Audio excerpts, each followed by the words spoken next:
Welcome to Meganet Gaming. We're going to be going over my experience with Rebirth Online on opening day. We'll go ahead and kill the music. So, Rebirth Online. What is this game? One of the many games that have gone to on release day.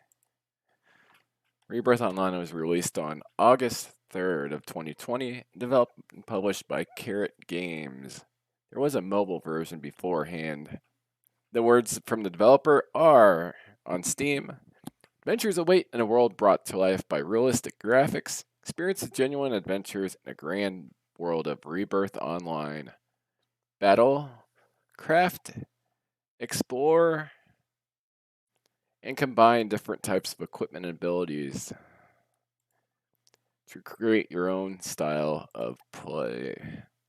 So it's an MMORPG based on a mobile title, has a lot of the autoplay features, the cash shop, a lot of things that old school MMORPG veterans have come to despise.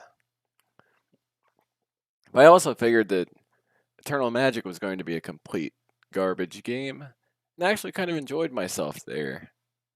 Wouldn't call it a good game, but it was enjoyable enough. Probably call it on the low end of average or the high end of below average, but still not wholly terrible.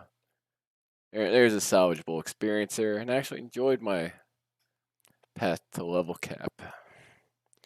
As you know, I download every new free-to-play MMORPG I discover, or maybe you don't know, but that's what we do on this channel as part of the On Collective.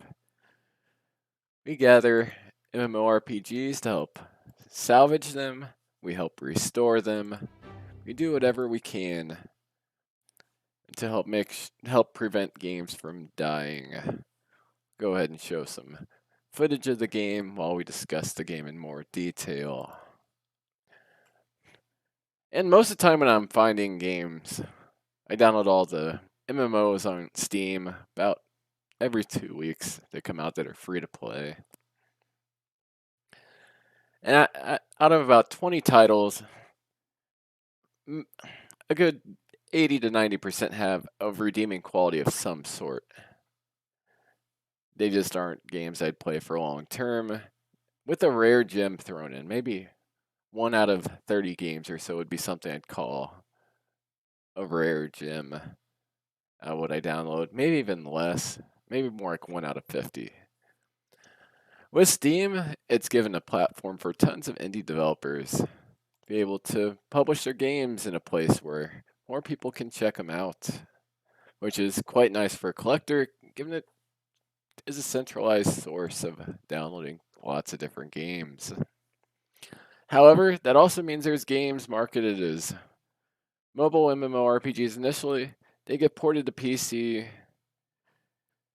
Sometimes just throwing it in BlueStacks, packaging it, and calling it a full game, like was done with Rebirth Online. This game is a standalone PC game at least. However, it's an example of a game ported to PC with only seemingly a minimal amount of work done as far as trying to make it optimal for PC play. It has none of the standard graphic options, at least when I downloaded it on release day. And this is the first impressions video from release day, the first few days. FPS is locked. The UI resembles something you'd see on a tablet game.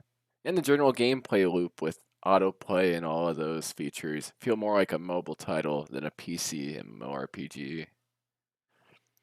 But there's quite a few mobile MMORPGs I've discovered through collecting that I've actually enjoyed quite a bit. And a good game on one platform is often also a good game on another platform. So, anyway, as you see here, there it says touch the screen. You know, when I touched the screen, nothing really happened. I did get a weird looking spot on there considering it's LCD. But that's it. Touch the screen doesn't work. At least not without. I'm not sure. Who knows? Maybe it would work on. Actually, no, it probably wouldn't even work on something that is touchscreen unless you touch the button. This game has your standard classes about as standard as you can get. Has the daily rewards. You do a lot of collecting, and then you collect certain items to merge it into you collect it, and then you can craft new gear using however many items you collected, or you can just use the cash shop to skip a lot of that. So, you download the game from Steam. At least back then, it might have changed since August, but like I said, I played this back in August.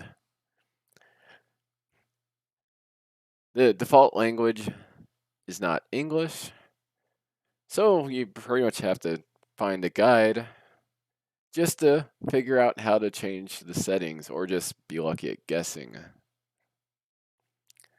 A lot of the clicks when you try to like click on certain options are off as if they just kind of haphazardly threw this on the PC without making sure the entire button or menu option is clickable. And so you often end up with your click registering on something else altogether or nothing at all. And at logout, during this time, I actually reported this the first week. It actually said, would you KIKE to log out?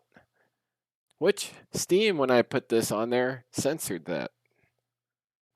That is such. That's almost as if somebody intentionally slipped this into the game just to see if it would pass.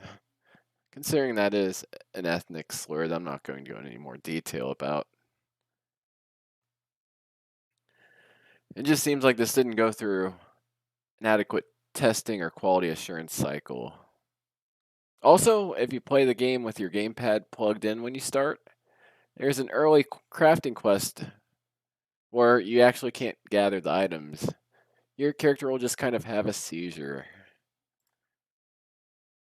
But your character just kind of convulses, failing to collect. And at that time, there had already been multiple patches released, and it still didn't work quite right. The story is full of poorly translated English, with underlying story being some sort of generic fantasy type story, where nothing really between what you're actually doing as far as the gameplay loop and the story, nothing really feels that important. And most of the time when you're going from quest to quest, you'll just hit the auto path button anyway. And you can do auto attack with auto refilling health. You'll often have cash shop advertisements pop up at the most inconvenient times. And it becomes quite the frustrating experience. I was actually able to level over 20 levels without even touching the keyboard at one point, which it really shouldn't happen in a game. At least not what's supposed to be a fantasy MMORPG. The graphics are actually quite pleasing to look at with quite a few decent combat effects. The animations are smooth enough. It's not top of the line, but actually quite smooth and pleasing to look at. And the world itself actually looks quite nice as well. So I figured I'd salvage this experience by exploring the world. But there are lots of invisible walls, including invisible walls in places where it doesn't seem like they should be. But yeah, as far as this game goes, maybe I'll revisit it at some point if people really want me to. But between the story that doesn't really set itself apart, the gameplay loop that doesn't set itself apart, the interface that appears to be designed for a tablet or phone more so, well, a tablet especially, not so much a phone, it'd be a bit too cramped over a PC. And the lack of the ability to change any of the standard settings you expect in a PC game make the game itself quite a frustrating experience. And what really salvaged this experience for me was a lot of the typos, a lot of the broken mechanics and animations at times that made the game kind of unintentionally comedic.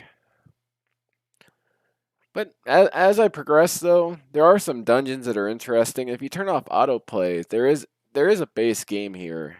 If you turn off autoplay, you ignore the cash shop stuff. There is a game that could be good.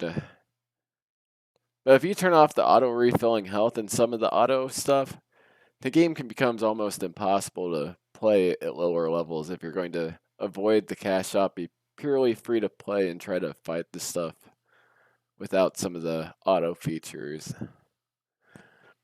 So, Rebirth Online. The Steam reviews say 50% negative.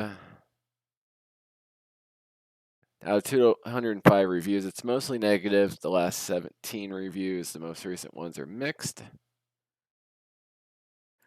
And just to review some of the comments, you have, they just copied the mobile game, put it on PC. Doesn't even support 1080p.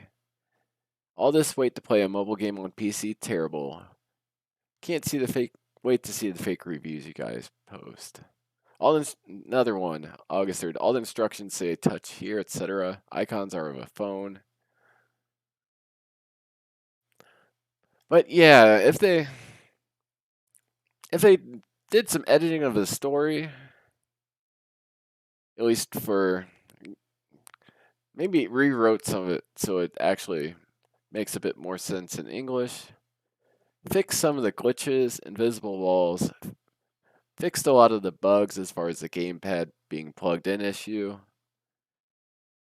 there might actually be an enjoyable experience. And since I only got to about level 100 and didn't make it to endgame, like I said, this is a first impressions review. Who knows, maybe the endgame is quite enjoyable. So, Rebirth Online.